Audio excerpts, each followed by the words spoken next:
우리가 관계 속에서 보여지는 사랑에는 크게 두 가지가 있습니다. 하나는 계산하는 사랑입니다. 이렇게 늘 묻게 되죠. 이 관계가 나에게 이득이 되는지, 내가 손해를 보지는 않을지, 또는 내가 감당할 수 있는지 묻게 됩니다. 그래서 사람들은 관계를 계산하고 책임을 계산하고 사랑까지도 계산합니다. 조금이라도 부담이 커지면 그 관계에서 물러나고 손해가 느껴지면 마음이 식어버립니다. 많은 인간관계가 오래가지 못하는 이유가 우리가 이러한 사랑을 하고 있기 때문이겠죠. 그러나 또 하나의 사랑이 있습니다. 그것은 언약적 사랑입니다. 이 사랑은 상황에 따라 쉽게 변하지 않습니다. 이익과 손해를 따지지 않습니다. 자신의 어떤 이익, 편안함보다 관계에 대한 책임을 먼저 생각합니다. 성경은 이 사랑을 헤세드 이네라고 부릅니다. 약속을 지키는 사랑, 끝까지 책임지는 사랑, 상대가 약해질 때 더 붙드는 사랑입니다. 오늘 본문은 바로 이 언약적 사랑이 실제 삶의 자리에서 어떻게 구원의 길을 열어가는지를 우리에게 보여줍니다. 나오미는 룻에게 한 가지 계획을 제시했습니다. 좋은 마음에서요. 그러나 그 계획은 매우 대담한 것이었습니다. 어쩌면 무모해 보이기까지 한 계획이었습니다. 한밤중에 젊은 과부가 타작 마당으로 내려가 한 남자의 발치에 눕는다는 것은 상당히 위험한 일이었죠. 자칫 오해받을 수 있는 장면입니다. 그럼에도 룻은 시어머니 나오미의 말씀대로 계획대로 다 행하겠다고 고백했습니다. 룻은 순종합니다. 나오미의 말에 따라 그대로 실행합니다. 타작 마당으로 내려가 나오미가 명령한 모든 것을 그대로 행합니다. 6절을 한번 보십시오. 그가 타작 마당으로 내려가서 시어머니의 명령대로 다 하니라 라고 전합니다. 밤입니다. 타작 마당에는 하루의 수고를 마친 남자들이 있습니다. 곡식이 쌓여 있고 수확의 기쁨이 있고 먹고 마시는 즐거움이 있습니다. 보아스도 그 자리에 있습니다. 7절에 보시면 보아스가 먹고 마시고 마음이 즐거워 가서 곡식 단더미의 끝에 눕는지라라고 합니다. 여기서 마음이 즐거워라는 표현은 하루의 수고를 마친 보람을 느끼고 있고 또 그 가운데 긴장이 풀린 편안한 상태입니다. 만족감에서 오는 상태죠. 늦봄입니다. 이때 계절이 늦봄인데요. 늦봄의 온화한 밤공기 속에서 보아스는 깊이 잠에 듭니다. 그때 룻이 조용히 다가갑니다. 7절을 보십시오. 룻이 가만히 가서 그의 발치 이불을 들고 거기 누웠더라 라고 합니다. 룻은 조심스럽게 다가가 보아스의 발치 이불을 들고 누워서 자리를 잡습니다. 그리고 시간이 흐릅니다. 밤이 점점 깊어가죠. 그러다가 어느 순간 보아스가 갑자기 깨어납니다. 8절을 보시면 밤중에 그가 놀라 몸을 돌이켜 본즉 한 여인이 자기 발치에 누워 있는지라.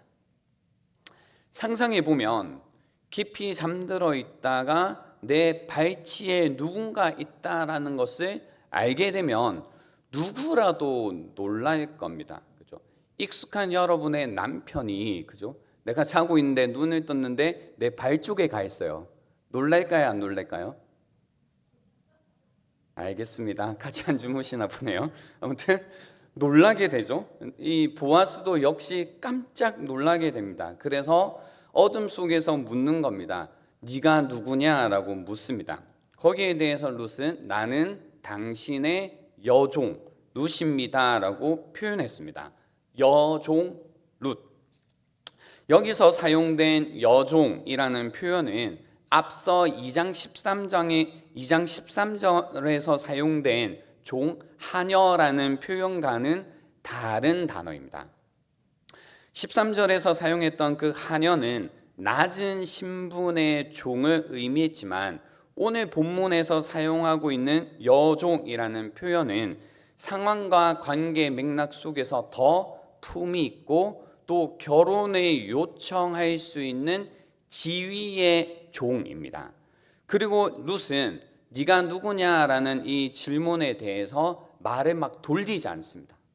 그리고 솔직하고 분명하게 대답합니다. 9절을 한번 보십시오. 이르되 내가 누구냐 하니 대답하되 나는 당신의 여종 룻이오니 당신의 옷자락을 펴 당신의 여종을 덮으소서. 이는 당신이 기업을 물을 자가 됨이니이다 하니라고 대답합니다. 여기에서 이 룻의 대답, 이 말이 우리에게는 다소 좀 낯설게 들리지만 당시 이스라엘의 그 문화적인 문맥에서 보면요, 의미가 굉장히 분명한 말입니다. 여기에 두 가지 중요한 표현이 있는데요. 첫 번째는 당신의 옷자락을 펴 당신의 여종을 덮으소서라는 표현입니다. 문자적으로 보면 추위를 피하게 당신의 겉옷으로 나를 좀 덮어주세요, 뭐 이런 의미입니다. 그러나 이 표현에는 더 깊은 의미가 있습니다. 룻기 2장에서 보아스는 룻에게 이런 축복을 했었습니다. 12절입니다.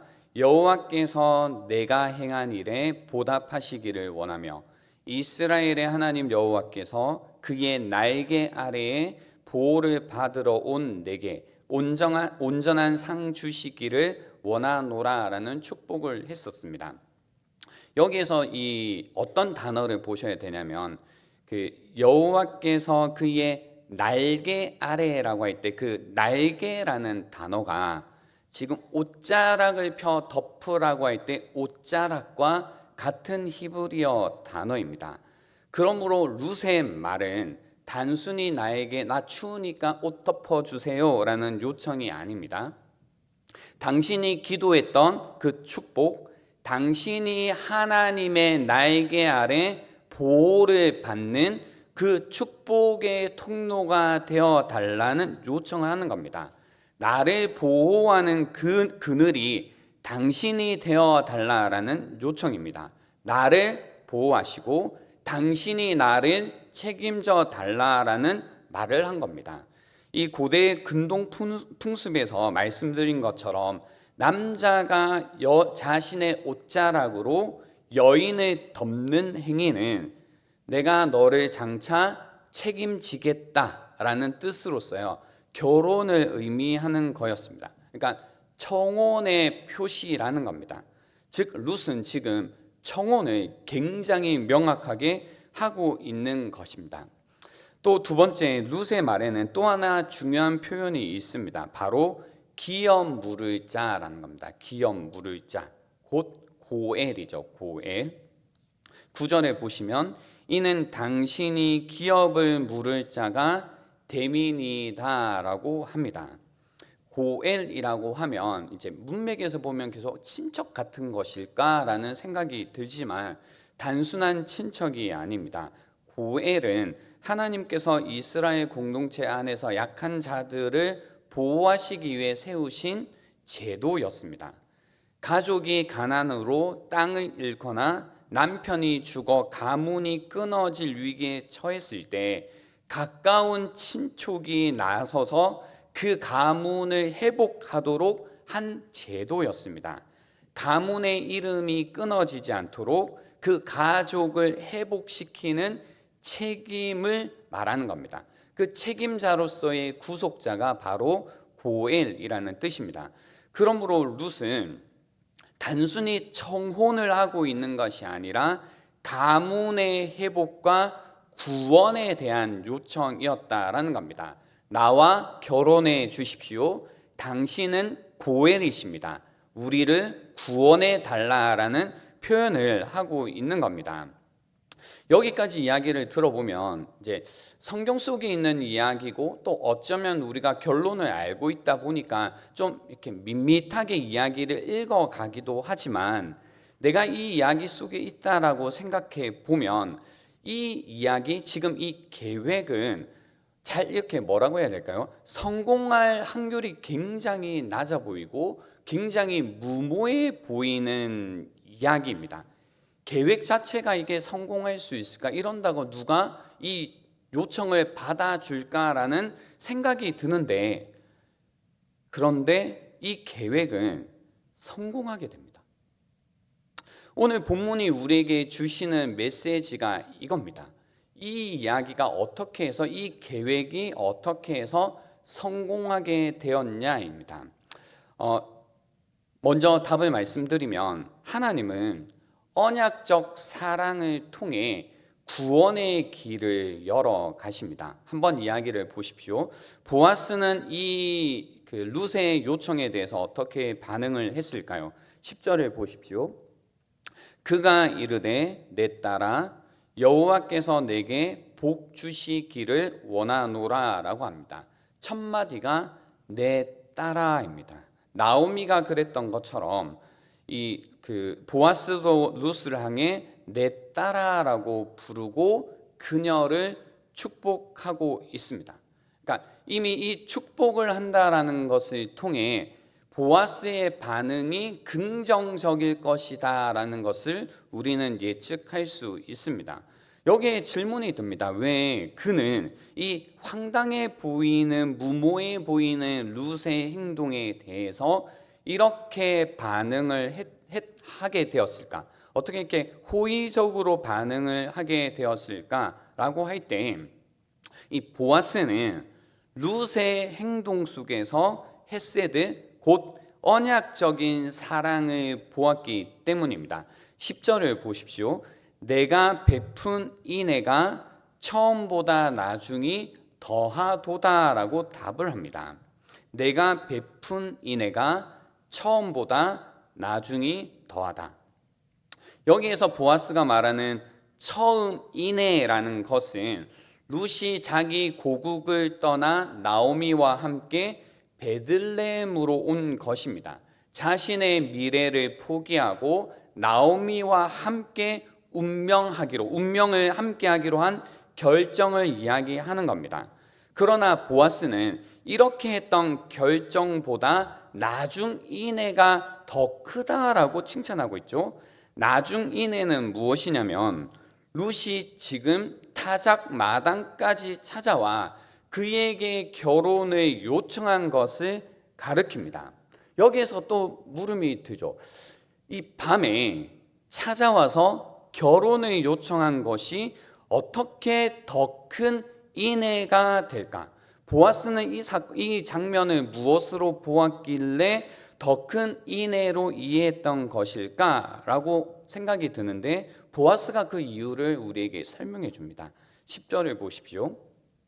내가 가난하건 부하건 젊은 자를 따르지 아니하였으니 라고 합니다. 내가 가난하건 부하건 젊은 자를 따르지 아니하였으니, 룻은 다른 선택을 할 수 있었습니다.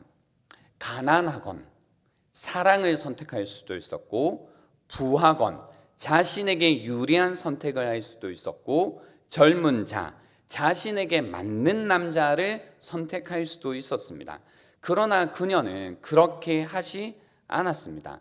보아스의 말에 따르면 룻은 어찌 보면 마음만 먹는다면 어느 누구든지 자기에게 맞는, 자기에게 이득이 되는 사람을 선택할 수 있었습니다. 그럼에도 룻은 그를 선택했다라는 겁니다. 보아스를 선택했다라는 겁니다.